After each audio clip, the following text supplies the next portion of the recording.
अज्ञानतिमिरान्धस्य ज्ञानञ्जनशलाकया चक्षुरुन्मीलितं येन तस्मै श्रीगुरुवे नमः। हरे कृष्णा। श्री चैतन्य चरितामृत मध्य लीला अध्याय 8वां, रामानंद राय और चैतन्य महाप्रभु के बीच का वार्तालाप। प्रयास संख्या हम 44 करते हैं। तो प्रभु कहे तुम्ही भागवतोत्तम, प्रभु कहे तुम्ही भागवतोत्तम, तोमार दर्शन सबार द्रव्य हैला मन। तो रामानंद राय से इस प्रकार से उनकी विनम्रता देखते हुए, उनकी भक्ति भाव देखते हुए महाप्रभु ने उत्तर दिया, हे महोदय, आप सर्वोच्च भक्तों के शिरोमणि हैं, अतएव आपके दर्शन से हर एक का हृदय द्रवित हो उठता है। ये वैष्णव का गुण है, उनको देखने से, उनसे बात करने से हमारा हृदय द्रवित हो जाता है। द्रवित का क्या मतलब है? द्रवित का मतलब है कोमल हो जाता है, यानी कि उसमें द्वेष, ईर्ष्या इत्यादि चीज़ें समाप्त हो जाती है और उसके अंदर दोष दर्शन समाप्त हो जाता है दूसरों के प्रति, और अपने प्रति दोष दर्शन चालू हो जाता है। ऐसे बहुत सारे गुण, ये सारे हृदय की उसको तरलता, द्रवित होने को दर्शाता है। यही है वास्तव में। तो आपके दर्शन से हर एक व्यक्ति द्रवित हो उठता है। जबकि ऐसा हम देखते हैं कि जैसे संसार में हम जाते हैं, कई जगह कुछ कथाएं होती हैं, कथाओं को सुनते हैं, तो कथाओं को सुन के भी हमारा हृदय द्रवित नहीं होता है।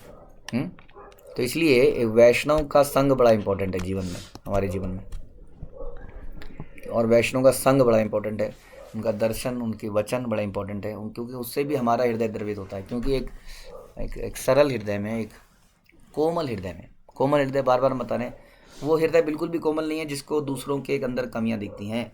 ध्यान रखिए, जो दूसरों के प्रति दया करे, दूसरों मतलब हर किसी के प्रति उसके हृदय में दया आती हो, जो अपने गुरु के प्रति सरेंडर्ड हो, ऐसे बहुत सारे गुण हैं। तो जब ऐसे लोगों के साथ हम रहते हैं तो हमारा हृदय भी द्रवित होता है, और एक ऐसे ही हृदय में क्या होता है, ऐसे ही हृदय में भक्ति का बीज पनपता है। आप कहते हैं ना कि किसी ज़मीन पे अगर पानी ना हो, सॉफ्ट ना हो, गीलापन ना हो, तो बंजर हो जाती है। ज़मीन बड़ी अच्छी थी लेकिन पानी नहीं था, थोड़ा नमी रहती है तो क्या होता है, उसी को तो कहते हैं ना द्रवित होना। और उस द्रवित होने से क्या होता है, वो सॉफ्टनेस उसमें आ जाती है, इससे बीज अंकुरित होता है। तो वो सॉफ्टनेस एक भक्त के हृदय में आती है, उसके दिव्य गुणों से, जो हम चर्चा करते हैं। तात्पर्य श्रील प्रभुपाद द्वारा, श्रील प्रभुपाद की जाए। प्रथम कक्षा में भक्त हुए बिना कोई उपदेशक नहीं बन सकता है। सामान्यतः उपदेशक सर्वोच्च भक्त होता है। हाँ, जो प्रचार करते हैं, उपदेशक जो होते हैं, वो सर्वोच्च भक्त बता रहे हैं यहाँ पर। किंतु सामान्य जनता से मिलने के लिए उसे भक्तों तथा अभक्तों में अंतर करना होता है, अन्यथा महान भक्त ऐसा अंतर नहीं करता। वह तो हर एक को सदैव भगवान की सेवा में लगा हुआ देखता है। जब कोई व्यक्ति उपदेश या प्रचार कार्य में लग जाता है तो उसे मनुष्यों में अंतर करना चाहिए। ध्यान से सुनिए प्रभुपाद क्या करें, हमारे बेसिक अजम्पशंस को हिला रहे हैं एक तरह से। प्रभुपाद कह रहे हैं कि इसमें हमेशा कई बार डिस्कशन हो जाता है कई लोगों का, कि जब कोई उपदेशक प्रचार कार्य में लगता है तो उसे मनुष्यों में अंतर करना चाहिए। उसे समझना चाहिए कि कुछ लोग भगवान की भक्ति में नहीं लगे हैं, कुछ लगे हैं, कुछ की चेतना ऊपर है, कुछ की नीचे है। तब उपदेशक ऐसे अबोध लोगों पर दया करता है। इस भेद का पर्पस यही है ना, क्योंकि उनकी चेतना निम्न है, उनके साथ अलग तरीके से डीलिंग करी जाएगी, बाकियों के साथ अलग तरीके से डीलिंग करी जाएगी। सबके साथ डीलिंग करने का तरीका डिफरेंट होगा, लेकिन सबका उद्देश्य यही होगा कि कैसे हर किसी को भगवान के धाम में वापस भेजा जाए। तो ऐसे अबोध पर दया करता है जिन्हें ज्ञान नहीं है कि भगवान की पूजा कैसे करी जाए। श्रीमद् भागवत में सर्वोच्च भक्त के लक्षण इस प्रकार वर्णन किए गए हैं। सर्वभूतेषु या पश्चेद वमात्मनः भूतानि भगवत्यात् मन्येष भागवतोत्तम। उन्नत भक्त सभी जीवों को पूर्ण पुरुषोत्तम भगवान के अंश के रूप में देखते। हर एक कृष्ण में है और कृष्ण हर एक में है। ऐसी दृष्टि उसी में हो सकती है जो भक्ति में बहुत उन्नत है।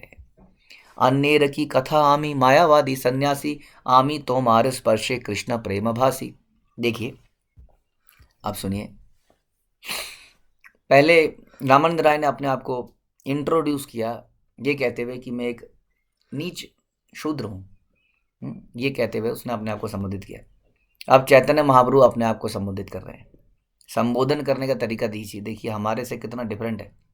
चैतन्य महाप्रभु संबोधित करते हैं, यद्यपि मैं मायावादी सन्यासी अर्थात अभक्त हूँ।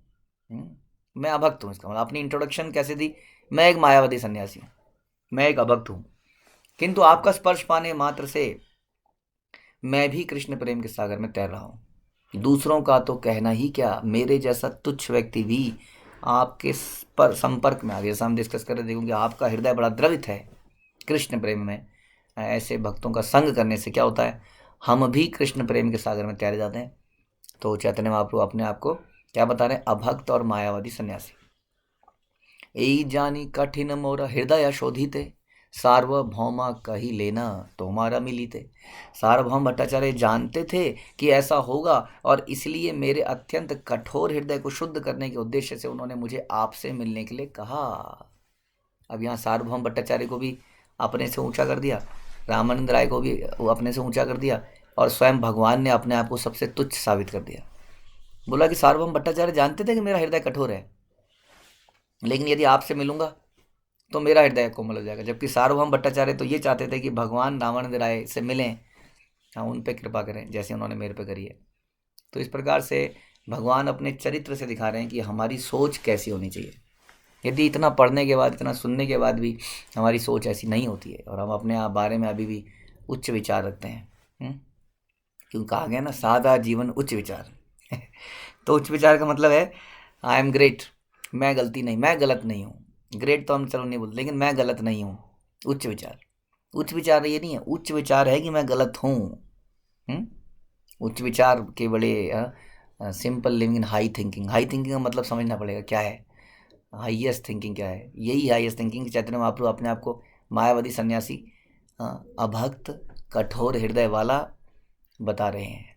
ठीक है, तो बता रहे हैं कि मुझे आपसे मिलने के लिए सार्वभौम भट्टाचार्य ने इसलिए कहा कि मेरा उद्धार हो सके। यही मत दुए स्तुति करे दुहार गुण, दुई दुहार दर्शने आनंदित मन। इस तरह दोनों एक दूसरे के गुणों की प्रशंसा करते रहे, ये उनको बोलते रहे, वो इनको बोलते रहे, और दोनों ही एक दूसरे को देखकर अत्यंत प्रसन्न थे। अब ऐसे में यदि सामने वाला आपके गुणों की गुणगान ना करे तो, कई बार लोग कहते हैं प्रभु जी 4 बार हो गए मैं अपने आप को तुच्छ साबित ही करे जा रहा हूँ, और उसने तो मान ही लिया है कि मैं तुच्छ हूँ। है, और वो अपने बारे में बोलते जा रहा है, और मैं भी उसके बारे में जब बोले जा रहा हूँ, आनंद सा नहीं आ रहा है कुछ। तो हमें सोचना पड़ेगा कि आनंद इसमें नहीं, ये तो भौतिक आनंद है। भौतिक आनंद के लिए थोड़ी हम यहाँ पर आए, हमें आध्यात्मिक आनंद चाहिए। आध्यात्मिक आनंद में क्या होता है, हम निरंतर दूसरों का गुणगान करना चाहते हैं, और अपना अपमान करना चाहते हैं। अपना अपमान करने से क्या फ़ायदा होता है, अपना अपमान करने से हम कभी भी हमारे अंदर घमंड नहीं आता है, ईर्ष्या द्वेष भी नहीं आता है, क्योंकि अपने आप को तुच्छ मानते हैं ना, तो कभी भी कंपटीशन नहीं करते, कंपेयर नहीं करते, ये नहीं करते, तो ईर्ष्या नहीं होती है, ईर्ष्या नहीं करते, द्वेष नहीं होता है। हाँ, तो बड़ा फ़ायदा है इसमें। तो इसलिए अगर आपकी कोई ग्लोरिफिकेशन नहीं कर रहा है 2 मित्रों में, और आप ही उसकी करे जा रहे हो, तो यही तो हम चाहते थे। ये तो बेस्ट है ना, कॉम्बिनेशन हो गया कि हम करते रहें, यही हमारा उद्देश्य होना चाहिए। लेकिन कभी कभी कोई उन्नत भक्त होगा तो वो आपकी भी करेगा। हे न काले वैदिक एक वैष्णव ब्राह्मण, दंडवत करी कैला प्रभुरा निमंत्रण। उसी समय एक वैष्णव ब्राह्मण वहां पर आया, जो वैदिक नियमों का पालन करने वाला था, और उसने नमस्कार किया। महाप्रभु के समक्ष दंडवत करने के बाद उसने उन्हें भोजन करने के लिए आमंत्रित किया। अब देखिए कैसे लोग ढूंढ लेते हैं। अभी तो चैतन्य महाप्रभु कहीं गए नहीं है, वो तो आपको याद है रास्ते में जा रहे थे और गोदावरी नदी के किनारे पे बैठ गए, और वहाँ पर स्नान वगैरह किया, अपना भगवान का मंत्र जपा, और तभी वहाँ रामानंद राय आ गए। और कहाँ से वैष्णव ने उन्हें ढूंढ निकाला और प्रसाद पे निमंत्रण कर लिया। इस प्रकार जो वैष्णव की सेवा करने का भाव बहुत ज़्यादा था पहले, अब उतना नहीं रहा है। पहले ढूंढ ढूंढ के, जैसे शिल प्रभुपाद के जो पिताजी थे गौर मोहन डे, वो ढूंढ ढूंढ के वैष्णव को घर में लाते थे और उनकी सेवा करते थे। और कई बार ऐसा होता था कि घर में आ गए 11-12 वैष्णव, और सची माता से बोला इनके लिए प्रसाद बनाइए। आजकल की पत्नी को बोल दिया जाए तो उन्होंने बताया था, मुझे पहले बताया था, कुछ तो बताते नहीं हो, मुझे नहीं पता, सबको पता होता है, मुझे नहीं पता होता है। क्या करूँ मैं, अब कैसे बनाऊँ? तो घर में, और तो और घर में सामान नहीं होता था। आप अगर चैतन्य शिला प्रभुपाद लीलामृत पढ़ेंगे, उसमें जिक्र आएंगे, घर में नहीं है सामान और इसने सारे वैष्णव आ गए, अब एकदम से प्रसाद बनाना है सबका। ऐसा माहौल प्रभुपाद ने बचपन से अपने घर में देखा। तो ऐसी हमारी दृष्टि होनी चाहिए, कैसे हम फिर उसमें भी यही आता है कि मैंने तो सबको खाने पे बुला लिया, मुझे किसने बुलाया। जैसे अभी हम कह रहे थे कि मैंने तो अपनी बुराई कर दी, लेकिन सामने वाले ने तो मान ही ली कि हाँ मैं ऐसा ही हूँ। क्योंकि हम लोग जब बोलते हैं ना, जैसे कल हमने थोड़ा सा ऑपरेशन किया था क्वेश्चन आंसर में, हम बोलते हैं मैं ऐसा कर पाऊँ, हाँ मेरे पर कृपा कीजिए, मैं बहुत नीच हूँ, मैं गलत हूँ। तो उनसे पूछा जाए प्रभु जी आप कौन सी नीचता कर रहे हैं, नीचता तो नहीं करनी चाहिए, तो वो सोच में पड़ जाएगा प्रभु जी ये तो मतलब मैंने बोला था, मतलब नीचता तो मेरे को भी नहीं पता चल रहा मैंने कौन सी नीचता करी, लेकिन हम बोलते ज़रूर हैं मैं नीच, मैं ऐसा कर पाऊँ। हाँ, तो उस तरीके से हम लोग बोलते हैं सोचते हैं, लेकिन वास्तव में जैसा हमने बताया कि हमने तो सबको बुलाया प्रसाद पे, लेकिन मुझे किसने बुलाया। तो ये मटेरियल सुख की खोज कर रहे हैं। ध्यान रखिए हाथ में कुछ नहीं आएगा। हम्म, किसी के घर में खाने का शौक जो है ये एक मटेरियल शौक है। अलग अलग चीज़ें खाने का शौक आपको समझना पड़ेगा। हाँ, जो जीव है ये बहुत बड़ा समस्या क्रिएट करती है। तार मध्य जीवाति लोभ में सुरमति ताके जेठा कठिन संसारे, बहुत मुश्किल है। जीवेर लालसा इति उति धाय शिष्णोधर परायण कृष्ण नहीं पाए। तो जीव जो है ना, जीव की लालसा आपको इधर उधर पटकती है। उससे क्या होता है, आप अपनी जनेंद्रियों पे कंट्रोल नहीं कर पाते हो। Your your reproductive organs, sex organs, उस पर कंट्रोल नहीं कर पाते हो जीव की वजह से, जिसकी वजह से सारी समस्याएं होती हैं, बहुत सारी समस्याएं होती हैं। इसलिए बड़ा इंपॉर्टेंट है। तो मैं ये बताना चाह रहा था कि हमारे हृदय में अभी भी कई सारे भौतिक इच्छाएं हैं, इसलिए हमें कई अक्सर दुखी रहते हैं, कुछ ना कुछ मन में आ जाता है। वरना एक भक्त तो हर अवस्था में सुखी रहता है, किसी भी अवस्था में सुखी रहता है। प्रसन्न चित्त ब्रह्मभूता प्रसन्न आत्मा ना सोचती ना कांक्षती। ना वो लेमेंट करता है ना वो कोई इच्छा करता है, हमेशा प्रसन्न रहता है, प्रसन्न आत्मा। और समा सर्वेषु भूतेषु मद भक्ति लभते परम, और फिर वो मेरी भक्ति को प्राप्त करता है। पहले इस अवस्था में आना पड़ेगा जब झुंझलाहट है, हमेशा चिड़चिड़ाहट है, झुंझलाहट है, इसका मतलब हमारे अंदर भौतिक इच्छा है। ध्यान रखिए, इसलिए ये चिड़चिड़ाहट है, इसलिए झुंझलाहट है। इसका कोई उपाय नहीं है, हमें अल्टीमेटली इनसे ऊपर उठना पड़ेगा। तो ऐसे हमें ये सोचना चाहिए मैं कैसे खिला पाऊँ सबको, मुझे कोई खिलाए ये कभी इच्छा नहीं है। मैं कैसे अपने आप को नीच मान पाऊँ, मैं कैसे सबको ग्लोरीफाई करूँ, मुझे कोई करे, ये नहीं है, ये तो भौतिक इच्छा हो गई फिर। तो यहाँ पर एक ब्राह्मण ने उनको ढूंढा और निमंत्रण दे डाला। निमंत्रण मानी तारे वैष्णव जानिया, रामानंदे कहे प्रभु ईशिता हासिया। महाप्रभु ने उस ब्राह्मण को एक भक्त जानकर उसका निमंत्रण स्वीकार कर लिया। क्यों निमंत्रण स्वीकार किया? एक भक्त जानकर। और कुछ हंसते हुए रामानंद राय से इस प्रकार से बोले, क्या बोले? श्री चैतन्य महाप्रभु ने उस वैष्णव ब्राह्मण का निमंत्रण स्वीकार किया। कोई भले ही ब्राह्मण संस्कृति के विधि विधानों का पालन करने वाला पक्का ब्राह्मण क्यों ना हो, किंतु यदि वो भक्त नहीं है, तो यहाँ इसलिए बोला कि ब्राह्मण का निमंत्रण स्वीकार किया, ब्राह्मण सोच के नहीं, भक्त जानकर उसका निमंत्रण स्वीकार किया। अर्थात श्री चैतन्य महाप्रभु का अनुयायी नहीं है यदि कोई, तो उसका निमंत्रण स्वीकार नहीं करना चाहिए। ये लीजिए क्या बोल रहे हैं प्रभुपाद, बोल रहे हैं जी, हम नहीं बोल रहे हैं, ध्यान से सुनिए क्या बोला प्रभुपाद ने, कि यदि वो भक्त नहीं है, उसके बाद दूसरा लाइन बोला अर्थात चैतन्य महाप्रभु का अनुयायी नहीं है। यानी कि जो भक्त है उसको चैतन्य महाप्रभु का अनुयायी बनना ही चाहिए, बनना ही पड़ेगा। आप जानते हैं मीराबाई के बारे में लोग जानते हैं कि मीराबाई ने अपनी स्तुति में चैतन्य महाप्रभु का गुणगान किया है, वो गीत भी अवेलेबल है, सोचिए। तो चैतन्य महाप्रभु का जो अनुयायी नहीं है इस समय में, वो भक्त नहीं है ऐसा बताया जा रहा है। वो सहजिया भक्त हो सकता है, कई तरह के भक्त होते हैं, आप जानते हैं, सहजिया भक्त भी होते हैं, अपने हिसाब से चलने वाले। चैतन्य महाप्रभु का ये जो है ना गुरु परंपरा है एक्चुअली में, जो इसमें नहीं है तो हमें उसका निमंत्रण स्वीकार नहीं करना चाहिए। यानी कि हमें अपनी परंपरा में रहना चाहिए।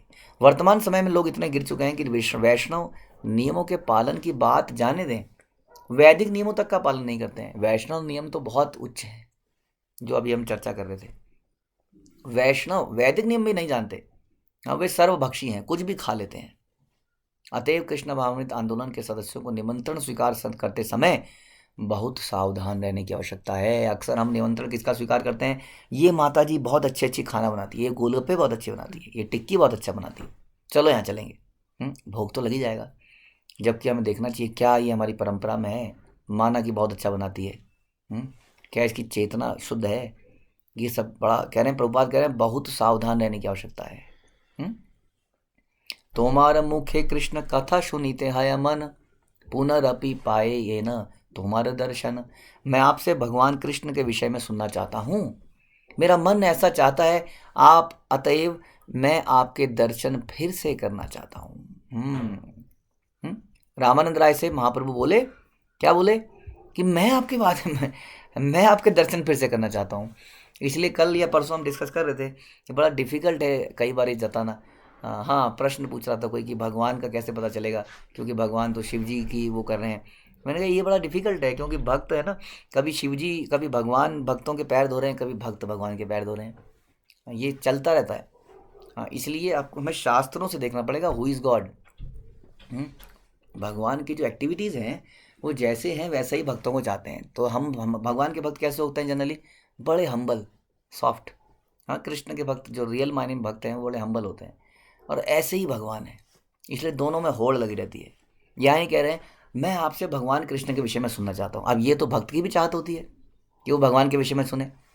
या भगवान स्वयं कह रहे हैं मैं तुमसे सुनना चाहता हूँ, मेरा मन ऐसा चाहता है, मैं आपके दर्शन फिर से करना चाहता हूँ। कितनी ईगरनेस है उनसे भक्त से मिलने के लिए, और मिल के क्या करने के लिए? कृष्ण के बारे में सुनने के लिए। हम देखते हैं अक्सर जब भक्त मिलते हैं आपस में तो उनकी चर्चाएं भी भौतिक हो जाती हैं, खास तौर पे जब उनके सर पे कोई नहीं होता। इस तरह से हम देखते हैं कि इस वक्त हम लोग अपने मेन बेस स्टेशन में नहीं है, गाजियाबाद में नहीं है, तो कुछ भक्त आपस में नीचे पीछे पीछे मिल रहे हैं और कुछ भौतिक चर्चाएं कर रहे हैं। कहीं से किसी की बुराई कर रहे हैं, कुछ फॉल्ट फाइंडिंग कर रहे हैं। वो चर्चाएं हमारे पास तक आ ही जाती हैं कहीं ना कहीं से। बड़ा दुख होता है जानकर कि व्यक्ति कैसे अपना नाश कर रहा है संरक्षण में ना होने के कारण। तो ज़रूरी नहीं है कि हमारे सामने हमेशा गुरु रहें, लेकिन यदि हम उनके वचनों को हमेशा अपने समक्ष रखेंगे तो हम ऐसे अनर्थों से दूर रखेंगे। जरूरी नहीं है कि वो हमारे सामने खड़े रहें तो भी हमारी बुद्धि सही रहे। ऐसा यदि होगा तो शिल प्रभुपाद का मिशन फेल हो जाएगा। हम शिल प्रभुपाद के अपने अपने आचार्यों के, गुरुओं के जो इंस्ट्रक्शंस हैं उसको हमेशा मेडिटेट करते हैं और इस प्रकार से जीते हैं, तभी हमारा है ना हृदय साफ रहता है। नहीं तो इसमें अनर्थ 2 सेकंड में आ जाते हैं। तो इसलिए ध्यान रखिए इन बातों का। तो चैतन्य महाप्रभु का मैं आपका दर्शन फिर से करना चाहता हूँ। राय कहे आइला यदि पामर शोधित, दर्शन मात्रे शुद्ध नहे मोर दुष्ट चित्ते। दिन 5-7 रही करह मार्जन, तभे शुद्ध हय मोरा यही दुष्ट मन। यहाँ पर एक ट्रांसीडेंटल कंपटीशन चल रहा है अपनी बुराई करने की। रामानंद राय ने कहा हे प्रभु, यद्यपि आप मुझ पतित का शोधन करने आए हैं, वो कह रहे हैं मैं आपका दर्शन करने आया हूँ, वो कह रहे हैं जी आप, है ना, कैसा चल रहा है माहौल। इसी को कहते हैं वैकुंठ माहौल। और हम अक्सर देते हैं कि भक्तों के बीच में ये गलत है और या ये तुम गलत हो, वो कहते हैं तुम गलत हो। ये कह रहे हैं मुझ पतित का शोधन करने आए हैं, मुझे पता है, किंतु मेरा मन आपको देखने से अभी शुद्ध नहीं हुआ है। भगवान कह रहे हैं मैं आपका दर्शन करना चाहता हूँ, ये कह रहे हैं मैं आपका दर्शन करना चाहता हूँ, कृपया आप 5-7 दिन तक रुकें तो सही यहीं पर और मेरे दूषित मन को शुद्ध कर दें। इतने दिनों में मेरा मन अवश्य शुद्ध हो जाएगा। यानी कि किसी तरह से रोकना चाह रहे हैं उनको थोड़े दिन। यद्यपि विच्छेद दोहार सहन न आया, तथापि दंडवत करी चलीला राम राया। यदि भी वो दोनों एक दूसरे के विच्छोह को सहन नहीं कर सकते थे, फिर भी रामानंद राय ने महाप्रभु को नमस्कार किया और वहाँ से विदा ली। इस प्रकार से दोनों जानते थे कि दोनों का मिशन है, हम सब का मिशन है। ऐसा नहीं है कि हमेशा हम आनंद में एक दूसरे के साथ रहें। हाँ, हमें दूसरों का उद्धार भी करना है, प्रचार भी करना है। रामानंद राय अपने काम पे निकल गए, चैतन्य महाप्रभु को आगे बहुत कुछ करना है। वहाँ से उस वक्त अभी गए नहीं है इस जगह से, अभी इनकी वार्तालाप काफ़ी चलेगी, अभी तो शुरू ही नहीं हुई है। तो महाप्रभु चल पड़े क्योंकि ब्राह्मण ने निमंत्रण भी दिया था, भक्त ने निमंत्रण दिया था, और दोनों कैसे विच्छोह को सहन नहीं कर पा रहे थे। हाँ, प्रभु आई सेई विप्र घरे भिक्षा कैला, दुई जनार उत्कंठाया आसी संध्या हैला। तब श्री चैतन्य महाप्रभु ब्राह्मण के घर में गए जिसने उन्हें आमंत्रित किया था, और उन्होंने वहीं भोजन किया। जब संध्या हुई तो रामानंद राय तथा महाप्रभु दोनों ही एक दूसरे से पुनः मिलने के लिए उत्कंठित हो उठे। कब? शाम को। इनकी मीटिंग शाम को चालू होती है। पूरी रात में ये डिस्कशन करते हैं पूरे दिन में क्या करते हैं? सोते हैं? नहीं, पूरे दिन में फिर से प्रचार करते हैं। फिर रात में, जैसे कि चैतन्य महाप्रभु नादिया में क्या करते थे? दिन भर प्रचार इत्यादि और रात भर संकीर्तन, अपने लिए संकीर्तन। भक्त लोग अपने लिए संकीर्तन करते थे और दिन में दूसरों के लिए संकीर्तन करते थे। प्रभु स्नान कृत्य करी आछे न वसिया, एक भृत्य संगे राया मिलीला आसिया। शाम का स्नान करने के बाद चैतन्य महाप्रभु बैठकर रामानंद राय के आने की प्रतीक्षा करने लगे। भगवान भक्त की प्रतीक्षा कर रहे हैं। हाँ, यही तो कहते थे श्रील भक्ति सिद्धांत सरस्वती ठाकुर कि ऐसी भक्ति करो, ऐसी सेवा करो कि भगवान आपको दर्शन, आपका दर्शन करने के लिए आए। कौन है ये इतनी मेहनत से मेरा नाम पुकार रहा है, इतना कुछ मेरे लिए कर रहा है? आखिर ये कौन है? जैसे कि भगवान प्रहलाद महाराज के लिए आए कि कौन है ये भक्त जो किसी भी अवस्था में मेरे को जप रहा है, मेरा ध्यान कर रहा है, तो भगवान उसका चिंतन करने लगते हैं। जैसे मैंने बताया था आपको एक कहानी की, एक ब्राह्मण था जो कि बिल्कुल गरीब था, फक्कड़ था और उसके पास कुछ नहीं था। वो जंगल में भगवान का ध्यान कर रहा था। उसके हृदय में इच्छा हुई भगवान को भोग लगाया जाए बहुत अच्छा सा। तो चिंतन में, क्योंकि उस पर कुछ भी नहीं था, उसने कई तरह का भोजन बनाया, बिल्कुल एक एक स्टेप करके। जैसा होता ना कि आलू छिले और जो भी है, जो भी टमाटर छिले, ऐसे बनाया, उसमें रखा, तेल डाला वगैरह वगैरह। एक एक चीज़ उसने सोची, चिंतन करने लगा। खीर बनाई और फिर उसने सोचा खीर को देख लूँ चीनी कम तो नहीं है। उसने ऐसी जैसी उंगली खीर में डाली, उसकी उंगली बुरी तरह जल गई, काली पड़ गई। और ये भगवान उसका चिंतन कर रहे थे, वहीं देख के अपने धाम से उन्हें देख रहे थे इस व्यक्ति को। और जैसे उन्होंने देखा कि उंगली जल गई है, वो तुरंत वहाँ पर अवतरित हुए। उनका विमान उस ब्राह्मण को तभी के तभी धाम में ले गया। इस प्रकार से कई ऐसे एग्जाम्पल हम सुनते हैं। तो यहाँ पर ये देख रहे हैं कि भगवान उनकी प्रतीक्षा कर रहे हैं, रामानंद राय की। तभी रामानंद राय एक नौकर के साथ उनसे मिलने के लिए आए। पहले दिन कितने लोगों के साथ आए थे? 1000 लोगों के साथ, क्योंकि उन्हें मालूम नहीं था ना क्या है। अब तो उन्हें पता चल गया कि मुझे अकेले में ही मिलना है, ये व्यक्ति भी उनके साथ नहीं रहेगा, ये तो हेल्पिंग के लिए आया है। आध्यात्मिक ज्ञान में उन्नत वैष्णव को, चाहे वह गृहस्थ हो सन्यासी हो, दिन में 3 बार प्रातः, दोपहर और शाम को स्नान करना चाहिए। सुनिए ध्यान से, ये प्रभुपाद किसके लिए बता रहे हैं? सन्यासी के लिए, राइट। प्रभुपाद कह रहे हैं वैष्णव चाहे वो गृहस्थ क्यों ना हो, उन्नत वैष्णव 3 बार स्नान करे। जो व्यक्ति अर्च विग्रह की सेवा में नियुक्त हो, उसे पद्म पुराण के सिद्धांतों का पालन करते हुए नियमित रूप से स्नान करना चाहिए। स्नान करने के बाद उसे अपने शरीर में 12 तिलक भी लगाने चाहिए। देखिए प्रभुपाद कह रहे हैं सारी बात। हम देखते हैं कि 12 तिलक लगने कैसे चाहिए? 12 तिलक वैसे ही लगने चाहिए जैसे लिपस्टिक लगाने में 5 मिनट लगते हैं ना, ऐसे आई लाइनर लगाने में 10 मिनट लगते हैं। वैसी तिलक लगाने में एक एक उसका जो है ना, एक एक बड़ा सुंदर तरीके से तिलक लगने हैं। हम क्या करते हैं अक्सर, ए डॉट, इधर डॉट, इधर डॉट, इधर डॉट, इधर डॉट। पता भी, उसके मुड़ के देखना भी नहीं कि लगा भी है कि नहीं लगा है। कई लोग तो केवल माथे पे लगा के बाहर आते हैं, कौन देख रहा है। यहाँ पे बताया जा रहा है ऐसा करने को, स्नान करने को। आप कहते हैं मैं तो टॉयलेट गया ही नहीं प्रभु जी पूरे दिन से। ऐसा तो नहीं बोला कि टॉयलेट के बाद तो आपको 10 बार भी जाना पड़ेगा, लेकिन यहाँ पे कम से कम प्रयास करना चाहिए। जो लोग घर में रहते हैं वो तो कर ही सकते हैं, ऑफिस वाले सवेरे और शाम को कर सकते हैं। बाकी लोग कोशिश कर सकते हैं। ख़ास तौर पे यदि हमारे घर में ऑल्टर लगे हुए, हमारे सभी के घर में ऑल्टर है, हमें यही सोचना चाहिए कि वो अर्चा विग्रह ही है एक तरह का। तो कोशिश करना चाहिए कि ऐसा करें, कम से कम 2 बार तो शुरू करें। स्नान करने के बाद उसे अपने शरीर में 12 तिलक भी लगाने चाहिए। ये ऑप्शनल चीज़ें नहीं है, ये बिल्कुल बिल्कुल मैंडेटरी। बल्कि प्रभुपाद ने तो ये तक कहा है कि आप कहीं पर धोती कुर्ता पहन के नहीं भी जा पाए कोई बात नहीं, लेकिन आपके सर में तिलक जरूर होना चाहिए। तो ये बड़ा इंपॉर्टेंट है। आपकी वेशभूषा कैसी है, आपके बाल, बहुत बड़े बड़े बाल हमारे वैष्णव में नहीं होते हैं। हाँ, तो ये भी कोशिश करनी चाहिए। नमस्कार कैले राय प्रभु कैलालिंगने, दुई जने कृष्ण कथा कय रह स्थाने। रामानंद राय ने महाप्रभु के पास आकर सादर नमस्कार किया और महाप्रभु ने उनका आलिंगन कर लिया। फिर दोनों एकांत स्थान में कृष्ण के विषय में चर्चा करने लगे। देखिए, जो भक्त होता है वो अपने आप को जूनियर समझता है, निम्न समझता है, होता ही है। वो कभी नहीं सोचता कि मैं आलिंगन करूं, है ना, वो तो सोचता है कि मैं निम्न हूँ। लेकिन भगवान कभी कभी भक्त को आलिंगन कर लेते हैं, लेकिन आलिंगन करके नहीं समझिए नाउ आई एम सीनियर, अब मैं सीनियर हो गया हूँ। तो वे दोनों एक स्थान पे कृष्ण के विषय में चर्चा करने लगे।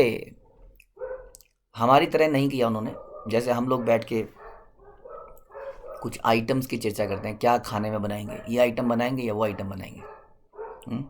आज इस व्यक्ति ने क्या गलत किया, मैं वहाँ गया था, उसने ये गलत किया, इत्यादि।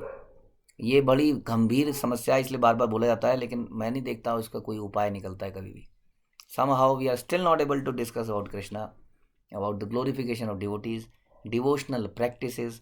कोई रीडिंग का विषय जो आपने रीडिंग करी हो, कोई श्रवण का विषय जो आपने श्रवण किया हो, ये सब ना चर्चा करते हुए या तो माताएं बच्चों से बड़ी आसक्त हैं, या तो बच्चों के बारे में डिस्कस कर रही होती हैं, या कपड़ों के बारे में, या उसने क्या कह दिया, इसने क्या कह दिया, प्रभु जी अपने प्रसादम की आइटम्स के बारे में, कोई बड़े बड़े प्रोजेक्ट्स हैं, वहाँ ये हो गया, यहाँ ये हो गया, पैसे को कैसे घुमाया जाए, ये सब चर्चाएं। तो ये ना करके क्या करना है, कृष्ण के विषय में चर्चा करनी है। विषय कृष्ण का विषय वस्तु क्या हो गए, भक्त कृष्ण के विषय वस्तु भी हो गए। लीला, उससे संबंधित वस्तु, भगवान का धाम, गुरु परंपरा के बारे में, भक्तों के बारे में, कुछ भी। रहस्थान अर्थात एकांत स्थान में अत्यंत महत्वपूर्ण है। कृष्ण तथा उनकी लीलाएं, विशेषतः उनकी वृंदावन लीलाएं, गोपियों के साथ आचरण, ये चर्चाएं अत्यंत गोपनीय है। ध्यान रखिए, ये चर्चाएं गोपनीय है, ये चर्चाएं करने की आवश्यकता नहीं है, क्योंकि ये बड़े ही उन्नत भक्तों को करना चाहिए। क्योंकि जिन्हें कृष्ण की लीलाओं के दिव्य प्रकृति के विषय में जानकारी नहीं है, वे सदैव यह सोचकर अपराध के भागी बनते हैं। और कृष्ण एक सामान्य मनुष्य और गोपियां सामान्य युवतियां हैं, श्री चैतन्य महाप्रभु ऐसा सोचने लगते हैं। हे चैतन्य महाप्रभु कृष्ण तथा गोपियों के आचरण के विषय में सार्वजनिक रूप से कभी चर्चा नहीं करनी चाहिए। लेकिन हम देखते हैं कि भागवत कथा में क्या होता है जी, रास। हम कई बार मैंने ऐसा सुना, कहाँ जा रहे हैं जी, वृंदावन जा रहे हैं, क्या करने जा रहे हैं, कथा जा रहे हैं। अच्छा, कथा, क्या कथा, वो रास कथा हम चलाएंगे। यहाँ कह रहे हैं सार्वजनिक रूप में इसकी चर्चा नहीं करना चाहिए। अतएव श्री चैतन्य महाप्रभु, और ऑब्वियस है, बड़ी ऑब्वियस है, किसी के प्रेम संबंधों को how can you can make public. ये केवल उन्नत भक्त ही जो उनसे वास्तव में प्रेम करते हैं और उस प्रेम में उनकी मदद करना चाहते हैं। हाँ, जैसे कि राधा रानी और कृष्ण के इन माधुर्य लीलाओं में कौन मदद करती हैं, जो उनकी सखियां हैं, जो मंजरी हैं, वो मदद करती हैं, ईर्ष्या नहीं करती हैं, ना ही अपने हृदय में लेके आती हैं कि मेरे साथ ऐसा कब होगा। जैसा कृष्ण कर रहे हैं ऐसा मैं भी तो अपनी पत्नी के साथ कर सकता हूँ ना। ऐसी इच्छा नहीं आती। ऐसा कभी कोई भक्त कर भी देता है तो उसको ग्लानि होती है उसके बाद कि मैंने क्या किया है। तो हम लोग, जो भक्त होता है वो ऐसे विषयों में उनकी मदद करते हैं। वृंदा देवी अलग अलग तरह के फूल खिलाती हैं, कोई सेज लगाता है, कोई कुछ करता है, कोई कुछ करता है, बिल्कुल एनवियस रहित होके भक्तों को बड़ी प्रसन्नता होती है राधा कृष्ण की लीलाओं को। इसलिए ये पब्लिकली डिस्कशन के मैटर्स नहीं है, क्योंकि लोगों की चेतना अभी इतनी उन्नत नहीं है, वो खुद ही भोगना चाहते हैं। इसलिए वो फिर कृष्ण से भी ईर्ष्या करने लगते हैं, या फिर सुन के वैसा ही करना चाहते हैं। तो यहाँ बता रहे हैं कि कृष्ण की ये देखिए, सुनिए, श्री चैतन्य महाप्रभु के सिद्धांतों का पालन करते हुए कृष्ण भावनामृत आंदोलन के भक्तों के लिए आदेश है, प्रभुपाद का आदेश है। क्या आदेश है? कि वे कृष्ण की वृंदावन लीलाओं की चर्चा जनता के समक्ष लाए। वृंदावन लीलाओं का मतलब ये नहीं है कि कालिया लीला इत्यादि लीला, यहाँ पे विशेषतया गोपियों के साथ जो लीला है उसकी बात करी जा रही है। उसकी चर्चा जनता के समक्ष ना करें। सामान्यतः जनता में कृष्ण भावनामृत जागृत करने की सबसे प्रभावशाली विधि संकीर्तन है। संकीर्तन करें, नगर कीर्तन करें, साथ में प्रवचन करें, यदि हो सके तो भगवत गीता की शिक्षाओं की चर्चा करें। श्री चैतन्य महाप्रभु इन सिद्धांतों का कठोरता से पालन करते थे और विद्वानों के साथ तथा सार्वभौम भट्टाचार्य, प्रकाशानंद सरस्वती के साथ भगवत गीता पर चर्चा करते थे। इसलिए ना तो केवल संकीर्तन से काम चलेगा, ना केवल भगवत गीता की चर्चा से काम चलेगा, हमें दोनों का ही मिश्रण करना पड़ेगा। किंतु वे सनातन गोस्वामी तथा रूप गोस्वामी जैसे शिष्यों को भक्ति संप्रदाय के नियमों की शिक्षा देते थे। वे रामानंद राय के साथ कृष्ण तथा गोपियों के मध्य सर्वोच्च भक्तिमय आचरण की चर्चा करते थे। यानी कि प्राइवेटली विद रामानंद राय जैसे डिवोटीज के साथ वो गोपियों के मध्य सर्वोच्च भक्तिमय आचरण की चर्चा करते थे। सामान्य जनों के लिए वे बड़ी तत्परता से संकीर्तन करते थे। हमें भी चाहिए कि कृष्ण भावनामृत का सारे विश्व में प्रचार करते समय इन्हीं सिद्धांतों को अपनाएं। प्रभु कहे पढ़ श्लोक साधेरा निर्णय, राय कहे स्वधर्माचरणे विष्णु भक्ति हया। श्री चैतन्य महाप्रभु ने रामानंद राय को आदेश दिया, जीवन के चरम लक्ष्य के संबंधित शास्त्रों में से एक श्लोक सुनाइए। देखिए, यहाँ से ये दिव्य डिस्कशन चालू, बड़ा ध्यान से सुनिएगा, ये बहुत ही अद्भुत डिस्कशन है इन दोनों के बीच का। यहाँ से ये शुरू होता है। चैतन्य महाप्रभु प्रश्न पूछेंगे और रामानंद राय आंसर देंगे। जबकि हमने क्या सुना था अर्जुन प्रश्न पूछते हैं और कृष्ण आंसर करते हैं। लेकिन जब भक्त उन्नत हो जाता है तब भगवान को भी भक्त के साथ रहने में आनंद आता है और भगवान सुनना चाहते हैं। हाँ, तो इसलिए वो बोलते हैं, क्या बोलते हैं, जीवन के चरम लक्ष्य के बारे में जरा बताइए। कैसे बताइए, कोई श्लोक बताइए जहाँ पे जीवन के चरम लक्ष्य को बताया गया हो। इस पर रामानंद राय ने उत्तर दिया। रामानंद राय ने क्या उत्तर दिया, अपने सामाजिक पद संबंधित नियत कर्मों को संपन्न करता है यदि कोई, तो वह अपनी मूल कृष्णा भावनामृत को जागृत करता है। जीवन का चरम लक्ष्य। इस श्लोक से सुन के ऐसा लगता है कि स्वधर्माचरणे, यानी कि अपने अपने वर्णाश्रम के अनुसार अगर हम जीवन जिए तो हम जीवन के परम लक्ष्य को प्राप्त करेंगे, कृष्ण भावनामृत को जागृत कर लेंगे। ठीक है, सब अपने अपने वर्णाश्रम को आप जानते हैं, हम कई बार डिस्कस करते हैं कि हम लोग, खासतौर पर हम लोग तो गृहस्थ हैं, गृहस्थ के कुछ दायित्व हैं, वो अपने परिवार को चलाने के साथ साथ प्रसाद का वितरण करे, दान डोनेशन दे, अपने घर में कृष्ण कथा का आयोजन करे, क्योंकि उसके पास एक घर है, उसके पास कुछ लोग हैं जो कि घर में प्रसाद बना सकते हैं, लोगों को आमंत्रित कर सकते हैं, इस प्रकार से। लेकिन अपने अपने आश्रम में रहते हुए, कहने का मतलब है शूद्र है जो भी व्यक्ति है वर्णाश्रम के अंदर, वो अपने अपने कार्य करे, लेकिन उस कार्यों का उद्देश्य भगवान की प्रसन्नता हो। यदि हम ऐसा करेंगे तो कह रहे हैं कि कृष्ण भावनामृत को जागृत कर लेंगे, और ऐसा हम सुनते ही हैं, ऐसा ही है। लेकिन कई बार हम ये सुनते हैं कि ये जो वर्णाश्रम है ये तो देहात्म बुद्धि है, इट इज़ बॉडीली कॉन्शियस, कि मैं ब्राह्मण हूँ, ये क्षत्रिय है, ये शूद्र है, या ये सन्यासी है, या ये है, ये तो बॉडी के अनुसार भेद है ना, है कि नहीं बॉडी के, ये चेतना के आधार पे तो नहीं है। चेतना के आधार पे तो हम कहते हैं उत्तम अधिकारी, मध्यम अधिकारी, निम्न अधिकारी, लेकिन यहाँ पर तो कैसे बोला जाता है, ये इस वर्णाश्रम, ये अभी ब्रह्मचारी है, अब ये गृहस्थ बना, अब ये वानप्रस्थ बना, तो संसार की व्यवस्था के अनुसार ये बनाए गए, लेकिन ये भी कृष्ण भावनामृत को जागृत करते हैं। इस संबंध में वेदार्थ संग्रह में रामानुजाचार्य ने बताया कि जीव को स्वभावतः भक्ति अत्यंत प्रिय है, स्वभावतः, निस्संदेह यही जीवन का लक्ष्य है। यह भक्ति परम ज्ञान का यह कृष्ण भावनामृत है, और यह समस्त भौतिक कर्म से विरक्ति उत्पन्न करने वाली है। दिव्य अवस्था में जीव भगवत सेवा की सर्वोच्चता को पूरी तरह स्वीकार करता है। जब व्यक्ति शुद्ध हो जाता है तो उसको एकदम क्लियर होता है कि जीवन का परम लक्ष्य यही है, और भक्ति सर्वोच्च अवस्था है। भक्त केवल भक्ति से भगवान को प्राप्त करते हैं। ऐसा ज्ञान होने पर मनुष्य अपनी वृत्तिपरक कार्य में लग जाता है, और इसे भक्ति योग कहते हैं। भक्ति योग संपन्न करने पर मनुष्य शुद्ध भक्ति के पद को प्राप्त करता है। व्यासदेव के पिता पराशर मुनि पराशर ने विशेष रूप से उल्लेख किया है कि वर्णाश्रम धर्म के अनुसार कर्म करते हुए मानव समाज में भगवत भक्ति को जागृत किया जाता है। तो यहाँ पे प्रभुपाद इसको सपोर्ट कर रहे हैं, हाँ, कि कैसे वर्णाश्रम को पालन करके हम, इसलिए वर्णाश्रम एक आर्टिफिशियल चीज़ नहीं है, वर्णाश्रम एक बहुत अच्छी व्यवस्था है जिसमें धीरे धीरे धीरे ऊपर उठा जा सकता है। ओके, क्योंकि एकदम से किसी के अंदर विरक्ति नहीं आती है। कोई गृहस्थ है, जीवन में है, तो एकदम से विरक्ति पैदा नहीं कर पाएगा, लेकिन यदि वो अपने वर्णाश्रम का सही तरीके से पालन करेगा, जैसा हमने बताया, साधुओं को बुलाना, संतों का संग करना, घर को भी चलाना, तो धीरे धीरे उसकी भक्ति बढ़ेगी। हाँ, और इस प्रकार से संसार से अटैचमेंट समाप्त होगी। पूर्ण पुरुषोत्तम भगवान ने वर्णाश्रम धर्म की स्थापना इसी उद्देश्य से करी कि मनुष्यों को भगवत धाम जाने का अवसर मिल सके। ये एक नेचुरल और एक ये प्रैक्टिकल तरीका है किसी के अंदर धीरे धीरे शुद्धि पैदा करने का। भगवान, इसलिए हर किसी की चेतना के अनुसार कोई व्यक्ति ब्रह्मचारी बनता है, कोई व्यक्ति अपनी चेतना के अनुसार गृहस्थ बनता है, लेकिन दोनों धीरे धीरे प्रयास करते हैं कैसे भक्ति बढ़े।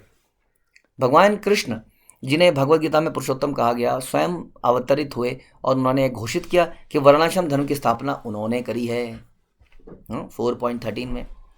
और भगवद गीता में एक और जगह भगवान कहते हैं कि मानव समाज को 4 भागों में बांटा जाता है, ब्राह्मण, क्षत्रिय, वैश्य और शूद्र, 18वें अध्याय में। और सबको अपने नियत काम करते रहने चाहिए, ताकि संसार ढंग से चलता रहे और सबका एक ऑलराउंड डेवलपमेंट हो सके। आप देखते हैं कि कई लोग गृहस्थ हैं, वो गृहस्थों के बीच में प्रचार कर रहे हैं, कई सन्यासी हैं जो सबको डायरेक्ट कर रहे हैं, है ना। तो इस प्रकार से सबका विशेष रोल है यहाँ पर, और इस प्रकार क्या होता है, पूरा समाज आगे बढ़ता है। नहीं तो क्या होगा, 2 लोग आगे निकल गए, भगवान धाम चले गए, बाकी लोग यहीं रह गए। तो वर्णाश्रम इस तरह से बनाया गया है कि सब एक दूसरे को सपोर्ट कर रहे हैं, है ना। क्षत्रिय सबकी रक्षा कर रहा है, ब्राह्मण उनको डायरेक्ट कर रहा है, वैश्य कमा रहा है, सबको डोनेशन दे रहा है, शूद्र सबकी हेल्प कर रहा है। इस प्रकार से सबका उद्देश्य एक ही है, लेकिन काम को डिवाइड कर दिया गया है। डिपार्टमेंटलाइज कर दिया गया है ताकि सब लोग अपना अपना कार्य करें। और भगवान बताते हैं कि अपने अपने डिपार्टमेंट में अपना काम करना बेहतर है, बल्कि दूसरे के डिपार्टमेंट में आके टांग अड़ाना। ऐसा गीता में श्लोक आता है। यानी कि अपने नियत काम करिए, चाहे दूसरा काम आप अच्छे तरह से कर पाएं, लेकिन उसमें नहीं जाना है, अपने काम पे कंसंट्रेट कीजिए। तो इस तरह से ये सारे श्लोक हम सुनते हैं जो कि रामानंद राय ने उत्तर दिया इसके सपोर्ट में। ओके, वास्तव में वर्ग विहीन समाज जहाँ कहते हैं सब बराबर है, जैसे कि आजकल एक कल्चर ही बन गया है।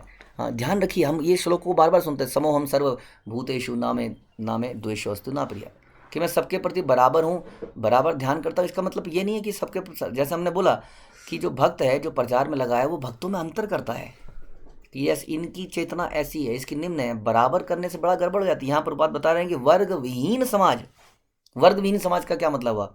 समाज without any categorization, no classification, no division.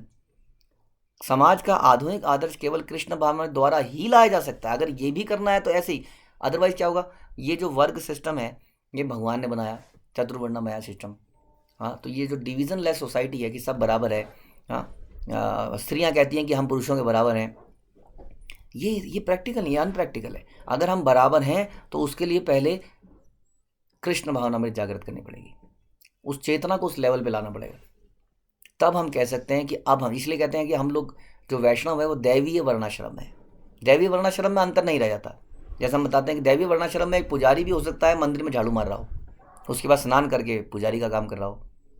ये दैवीय वर्णाश्रम है। जब तक ये भावना पैदा नहीं होती है कि हम कृष्ण के सर्वेंट हैं और कृष्ण के लिए कुछ भी करेंगे, तब तक हमें इन वर्गों को मानना चाहिए, ये डिविजन्स को मानना चाहिए। सारे लोग अपना अपना स्वाभाविक कार्य करें और जो लाभ हो उसे भगवान की सेवा में अर्पित कर दें। दूसरे शब्दों में, अपना स्वाभाविक कर्तव्य निभाने तथा उसके फलों को भगवान की सेवा में लगाने से जीवन की पूर्ण आती है। ऐसा नहीं बताया गया कि अपने लिए लगाइए और जो बच जाए उसको भगवान को दे दीजिए। ऐसा नहीं है कि जो बच जाए दे दीजिए, भगवान की सेवा में लगाया जाए हर किसी को। अपने हर चीज़ जो भी हम अर्जित करते हैं सबको भगवान की सेवा में लगाया जाए। इस विधि की पुष्टि बोधयन तंक द्रमिड़ गुहदेव करपदी तथा भरुचि जैसे महापुरुषों ने की है और वेदांत सूत्र ने भी की है। तो इस प्रकार से रामानंद ने आंसर दिया कि आप वर्णाश्रम में रहिए। और बोलते हैं, वर्णाश्रमाचारवता पुरुषेण पर पुमान विष्णुराराध्यते पंथा नान्यतोष कारणम। वर्णाश्रम प्रणाली के में नियत कर्तव्यों को उचित रीति से संपन्न करके पूर्ण पुरुषोत्तम भगवान विष्णु की पूजा की जाती है। पूर्ण पुरुषोत्तम भगवान को तुष्ट करने की और कोई विधि नहीं है। मनुष्य को चारों वर्णों तथा आश्रम में के संस्थान में स्थित रहना चाहिए। यानी कि कोई गृहस्थ आश्रम में है, जैसे मैंने अभी बताया, वो दूसरे डिपार्टमेंट में ना देखे ये कितना अच्छा डिपार्टमेंट है, क्यों ना इसमें चले जाओ। ये ब्रह्मचारियों के कितने मज़े हैं, ना कमाना है, ना बनाना है, ना बीवी की झिकझिक, ना बच्चों की झिकझिक, क्यों ना मैं यहाँ चला जाऊँ। तो ये गलत हो जाएगा क्योंकि आप गृहस्थ आश्रम में हैं। ये सन्यासियों के कितने मज़े हैं। आज यूके में लेक्चर है जी, कल ऑस्ट्रेलिया में लेक्चर है, परसों अरे वाह पूरा दुनिया घूम ली। ये बहुत बड़ा अपराध हो जाएगा क्योंकि हम अभी उसी अवस्था में नहीं है। जो लोग सन्यासी बने वो ये सोच के थोड़ी बने कि मैं पूरे संसार में घूमा करूँगा। ये तो भगवान ने उनको सेवा दी है। जब हम उस सेवा को करेंगे तब हमें समझ में आएगा कि ये काम भी कितना मुश्किल है। गृहस्थ को समझ में आएगा अरे ब्रह्मचारी बनना कितना मुश्किल है। और ब्रह्मचारी सोचेगा कितना बढ़िया है, शाम को थका हारा आता हूँ, हाँ, पत्नी बोलती है क्या खाओगे, बड़े प्यार से तो कोई बोलता है, खाने की थाली मेरे सामने लगी होती है। यहाँ तो ब्रह्मचारी आश्रम में शाम को आता हूँ, उन्हें प्रसाद तो ख़त्म हो गया, और चाहिए, अब क्या कर, बना ले जाके किचन में, तो क्या करूँ मैं अब, हाँ, पानी पी के सो जाऊँ। हाँ, तो कई बार बड़ा अच्छा लगने लगता है, अरे ये गृहस्थ आश्रम तो बड़े, ये भी तो भक्ति कर ही रहे हैं, क्या प्रॉब्लम है उन्हें, क्या मालूम। गृहस्थ आश्रम के व्यक्तियों से पूछो क्या समस्या है। तो इस प्रकार से हर कोई है ना, दूसरे की थाली का लड्डू बड़ा और अच्छा दिखता है। सामने वाले की घास, हाँ, सामने की तरफ घास अच्छी दिखती है, हरी हरी दिखती है, दूसरे की पत्नी हमेशा अच्छी लगती है, इत्यादि इत्यादि। दूसरे का पति बड़ा कोऑपरेटिव लगता है और हमारा पति निठल्ला लगता है। तो ये सारी प्रॉब्लम्स हैं। हमें अपने आश्रम में स्थित रहना है, जिस आश्रम में हम हैं, और उसी को इम्प्रूव करना है, उसी में रहते हुए भक्ति करनी है। दूसरे को देखेंगे तो गड़बड़ जाएगी। तो यहाँ पे बताया कि अपने आश्रम में रहने का मतलब भी क्या है, कृष्ण की प्रसन्नता के लिए। ये नहीं, कई लोग कहते हैं कि हमने अपने, देखिए जी, बच्चों को सेटल कर दिया, एक बच्चा यूके में है, एक वहाँ पर एक लॉयर बन गया है, एक इंजीनियर बन गया है, एक ये बन गया है, बच्ची की शादी हो गई, सब सेटल्ड है। ये नहीं बताया गया गृहस्थ आश्रम का उद्देश्य। क्या आप और आपके बच्चे भगवान की भक्ति में लगे हैं? हाँ, आपने अपना धन, संपत्ति, कर्म, हर चीज़ को भगवान की सेवा में लगा दिया है? नहीं लगाया है तो कहीं ना कहीं हम सब चोर हैं, जो भगवान की प्रॉपर्टी को चुरा के बैठे हैं। भगवान के अंश जो हैं उनको अपना अंश मान लिया है, ये मेरा बच्चा है, पहले मेरी बात सुनेगा। जबकि वो सारे के सारे भगवान के द्वारा दिए गए गिफ्ट थे, उन गिफ्ट को हथिया लिया है, तिजोरी में डाल के ताला मार दिया। तो इस तरह से वो चोरी व्यक्ति होता है जो दूसरे की प्रॉपर्टी को चुरा लेता है अपने लिए। ये प्रॉपर्टी में से कोई भी चीज़ हमारी नहीं है, एक भी चीज़ हमारी नहीं है, इसलिए इसको भगवान की सेवा में लगना ही चाहिए। तो ये यहाँ पे बताया जा रहा है कि आपको ये करना पड़ेगा, ठीक है। यह श्लोक विष्णु पुराण से लिया गया और भक्ति विनोद ठाकुर ने अपने अमृत प्रभा भाष्य में कहा कि तात्पर्य यह है कि पूर्ण पुरुषोत्तम भगवान को तुष्ट करने से ही जीवन की पूर्णता की अनुभूति की जा सकती है। अदरवाइज खालीपन लगेगा, खिचखिचाहट, झिलझिलाहट, जैसा मैंने बोला था। हाँ, हमेशा चिड़चिड़ापन रहेगा, इससे द्वेष, इससे झगड़ा, यहाँ झगड़ा, ये गलत करती है, पत्नी मेरी बड़ी परेशान करती है प्रभु जी, ये बच्चे हैं, ये है, ये भक्त बड़ा परेशान, हमेशा झुंझलाहट। हाँ, ब्रह्मभूता प्रसन्न आत्मा नहीं रह पाएगा। तो वो क्यों नहीं रह पाएगा? यहाँ भक्ति विनोद ठाकुर कह रहे हैं कि पूर्ण पुरुषोत्तम भगवान को तुष्ट करने से जीवन की पूर्णता आती है, लेकिन हमें तो अपना आनंद चाहिए, सवेरे उठने में भी, खाने में भी, हर चीज़ में भी। ये नहीं है गृहस्थ आश्रम का मतलब, ये नहीं है। ध्यान रखिए कि पत्नी बढ़िया सा खाना बना देगी, बिस्तर लगा देगी, सवेरे उठेंगे खाना बना मिलेगा, इसमें तपस्या करनी पड़ेगी इस आश्रम में भी। हे द्विज श्रेष्ठ, अतः अंतिम निर्णय यही निकलता है कि मनुष्य वर्ण तथा आश्रम के अनुसार नियत कर्म का पालन करके जो सर्वोच्च सिद्धि प्राप्त करता है वह है भगवान हरि को तुष्ट करना। संसिद्धिम हरितोषणम, हरि तुष्ट होते हैं वैष्णवों को तुष्ट करने से। प्रत्येक मनुष्य को अपनी प्रवृत्ति के अनुसार ही नियत कर्तव्यों का पालन करना चाहिए। जिस आश्रम में वो है उसे अपनी क्षमताओं के अनुसार ही वर्णाश्रम संस्थान में पद स्वीकार करना चाहिए। ब्राह्मण, क्षत्रिय, वैश्य, श्वैश्य, शूद्र के विभाग समाज के अंतर्गत प्राकृतिक विभाग हैं। वर्णाश्रम धर्म के अनुसार हर व्यक्ति को अपना अपना नियत कर्म करना होता है। जो लोग अपने नियत कर्तव्य को पूरा करते हैं वे शांति पूर्वक रहते हैं और भौतिक परिस्थितियों से विचलित नहीं होते। ब्रह्मचर्य, वानप्रस्थ, गृहस्थ, संन्यास, ये सभी क्या है? आध्यात्मिक विभाग हैं, आश्रम है, तभी तो इनको आश्रम बोला गया। ये सारे आश्रम हैं, भगवान की संतुष्टि के लिए बनाए गए हैं। यदि कोई व्यक्ति वर्ण तथा आश्रम दोनों के नियत कर्तव्यों को पूरा करता है तो उससे पूर्ण पुरुषोत्तम भगवान तुष्ट होते हैं। यदि वह अपने कर्तव्यों की उपेक्षा करता है तो अपराधी बन जाता है, नरक में जाता है। ध्यान रखिए, और इसकी बहुत बड़ी पॉसिबिलिटी है गृहस्थ आश्रम में हम बहुत रिस्क में है। क्यों है हमारे रिस्क में? हमारे पास बहुत समस्या क्या है, संसाधन क्या कहते हैं उनको, resources. We have lot of resources in terms of money, our पत्नी, बच्चे, हम उनके लिए जीवन जीने लगते हैं यदि, लेकिन हमारा पर्पस था भगवान के लिए, वो आश्रम नहीं रहता, उसके बाद होटल बन जाता है। आप जानते हैं ना, होटल और आश्रम में फ़र्क है। होटल का मेन पर्पस क्या है? इंद्रिय तृप्ति। आश्रम का मेन पर्पस क्या है? रहिए, खाइए, पिए, भजन कीजिए, ये है आश्रम, ठीक है। वास्तव में हम देखते हैं कि विभिन्न लोग विभिन्न तरीकों से अपने अपने कामों में लगे हैं, अतएव कर्म के अनुसार विभाग बनने चाहिए। पूर्णता प्राप्त करने के लिए मनुष्य को भक्ति को अपने जीवन का केंद्र बिंदु मानना चाहिए। ऐसा नहीं कि बच्चों को सेटल करना, घर बना लेना ये केंद्र बिंदु है, साथ में भक्ति भी कर लेंगे, चलो शुद्धिकरण, शुद्धि होती रहेगी। केंद्र बिंदु क्या है जीवन का? कि हम भक्ति हमारा केंद्र बिंदु है। इस तरह में कर्म, संगति तथा शिक्षा द्वारा अपनी स्वाभाविक प्रकृति को जागृत कर सकता है। कर्म, संगति और शिक्षा, इसके द्वारा स्वाभाविक प्रवृत्ति को जाकर, स्वाभाविक प्रवृत्ति शुरू में रामानुजाचार्य ने क्या बोली? भक्ति करना हमारी स्वाभाविक प्रवृत्ति है। वर्णाश्रम धर्म को जन्म से नहीं, योग्यता के अनुसार स्वीकार करना चाहिए। इस प्रणाली को लागू किए बिना मानव कार्यों को ढंग से संपन्न नहीं किया जा सकता। हम बहुत बढ़िया तरीके से अपना विवाह कर लेंगे, अपने बच्चों का विवाह में 1 करोड़ रुपया खर्च कर देंगे, बहुत बढ़िया बैंकेट हॉल बुक कर देंगे, बहुत सारे गीदड़ों और भेड़ियों को खिला भी देंगे। वो सारे गीदड़ भेड़िए क्यों हैं? क्योंकि वो सारे चोर हैं, वो भगवान के भक्त नहीं हैं, वो इंद्रिय तृप्ति के लिए आते हैं। जैसे सारे भेड़िए एक जगह आते हैं ना, कुछ शिकार छोड़ जाता है ना वहाँ शेर, सारे भेड़िए आते हैं और नोच नोच ही खाते हैं। ऐसे विवाह उत्सव में यदि भगवान को ना पूछा जाए, जैसे जहाँ के मंडपों में अश्लील गाने गाए जाएं और माताएं हाथ उठा उठा के ठुमके मारें, हाँ, ऐसे ही तो वैश्यावृत्ति होती है, और क्या होती है? ऐसा ही तो होता है हमारे विवाह यज्ञ में। आजकल के विवाह यज्ञ, जो विवाह यज्ञ नहीं रहा, तो ऐसे हम बहुत सारे काम करेंगे लेकिन उसमें कृष्ण के रहित है। वो नरक में लेके जाएगा और कुछ नहीं है। हमें लगेगा हमने कितनी अच्छी तरीके से अपने शादियां करी और सबका कर दिया, और कितने शर्म की बात है हम देखते हैं कि घर की माताएं जो हैं, बहू भी शादी में नाच रही है। हाँ, माँ आई एम वेरी हैप्पी, आज के बाद अब हनीमून पे जाना है 4 दिन, वेरी हैप्पी, नाचो। कोई शर्म कोई लिहाज नहीं रही है। डीजे हमारे जीवन का एक अंग बन गया है। तो ब्राह्मण लोग वे बुद्धिमान व्यक्ति हैं।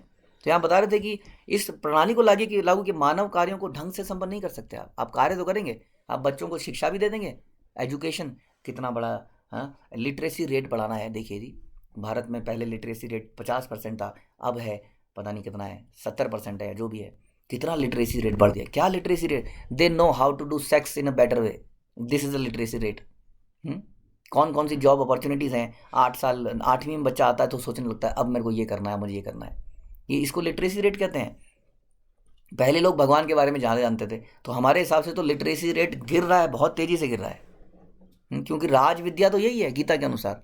आपने राज विद्या तो दिलाई नहीं, आपने लिटरेसी रेट बढ़ा दिया, पता नहीं किस चीज़ का। हाँ, कल को मैं आतंकवादियों का लिटरेसी रेट, हाँ आतंकवादी बहुत बढ़ रहे हैं, बचपन से ही उनकी ट्रेनिंग हो रही है, जैसे हमारे बच्चों की हो रही है माना, तो आप ये कहेंगे लिटरेसी रेट बढ़ रहा है। तो इस तरह से हम आतंकवादी बना रहे हैं, हम भी आतंकवादी बना रहे हैं। कैसे चोरी किया जाए भगवान की चीज़ों को। तो कोई भी मानव समाज का कार्य संपन्न नहीं किया जा सकता अच्छी तरीके से यदि हम इस वर्णाश्रम को पालन ना करें सही तरीके से। ब्राह्मण लोग वे बुद्धिमान व्यक्ति हैं जो पूर्ण पुरुषोत्तम भगवान को समझ सकते हैं, वे सदैव ज्ञान के अनुशीलन में रहते हैं। इससे कोई फर्क नहीं पड़ता कि वे भारत के हों या भारत के बाहर के हों। ये तो केवल जन्म है। जो लोग स्वभावतः शूरवीर होते हैं और दूसरों पर शासन करते हैं वो क्षत्रिय कहलाते हैं। जो लोग खेती करके अन्न उपजाते हैं, गायों की रक्षा करते हैं, पशुओं की रक्षा करते हैं, व्यापार में लगे रहते हैं, वो वैश्य व्यापारी कहलाते हैं। जो लोग ब्राह्मण क्षत्रिय अथवा वैश्य होने के लिए पर्याप्त बुद्धि नहीं रखते, वे किसी स्वामी की सेवा करना चाहते हैं, करने के लिए प्रेरित होते हैं, वो शूद्र कहलाते हैं। इस तरह हर व्यक्ति भगवान की सेवा में लग सकता है और अपनी स्वाभाविक कृष्ण चेतना को जागृत कर सकता है। यदि समाज ऐसे प्राकृतिक विभाजनों के अनुसार कार्य नहीं करता तो सामाजिक व्यवस्था में गिरावट आती है।